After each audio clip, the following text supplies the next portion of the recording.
So you bought your first property, or maybe your 10th, and you're looking at trying to figure out if you want a property manager or not. So how much should you expect to pay for said property manager? And this is obviously for like single family and like smaller multifamilies, right? What is the industry going rate, right? So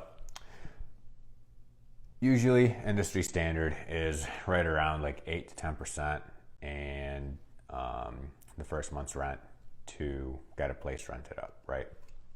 Obviously, if you already got a tenant in there and they're taking over, then they're not just going to charge you a full month's rent because your tenant's already in there, right? But that's usually the industry standard. Is you get the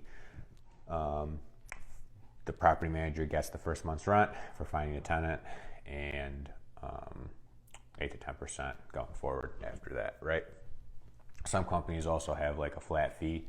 So like a flat fee, that means less like, I don't know, for every house you have, it's like $100, or some of them just have a minimum on that 8 to 10%, right? Because if they got to manage your house that's getting $550 a month, they're not going to want to do it for $55 a month, right? Because that property is probably going to be a pain in the ass. So they're probably going to want to get at least 100.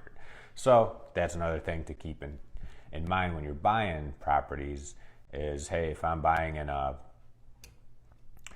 paying like, this is like an extreme example, but if I'm paying $5,000 for a house and it's renting out for $600, you're not gonna. Well, you probably will. Most property managers don't want to deal with that, right? Just because that comes with more headaches, and that $60 a month is taken away from their customers that are paying maybe $100 a month, and making those people's service way worse because of your property, right?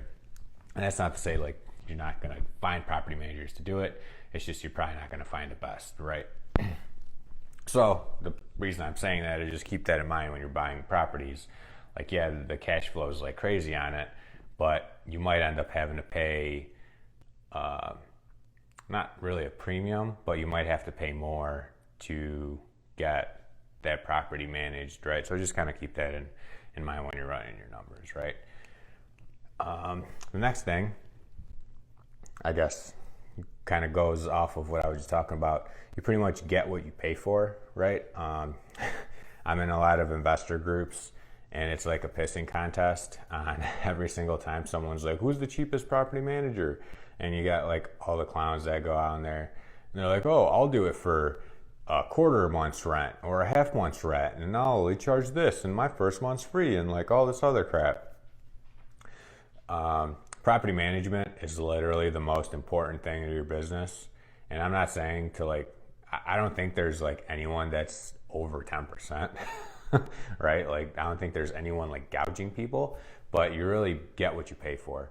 And property management is the most important part of the business, right? If it's not managed right, if it's not ran properly, if you don't have a tenant in there paying you income, that investment is essentially the exact opposite, right? It's just a liability that you're paying money for all the time. So just keep that in mind. And then also, if you have a bunch of properties, you also want to ask, so like we do like special deals for investors that have more properties, right? So we'll cut them a break, we'll give them a special deal on a package, right? So we quote packages for more than one property, right? Because we want them, right? If they're a good customer, we want them to stick with us, right? So, and then there's sometimes like negotiating, right? Like, hey, I have these 10 properties, I don't want to pay 10%, I want to pay this. So you can always negotiate with people too. So anyway, I hope this video helped. And if you have any questions, feel free to let me know. Have a good night.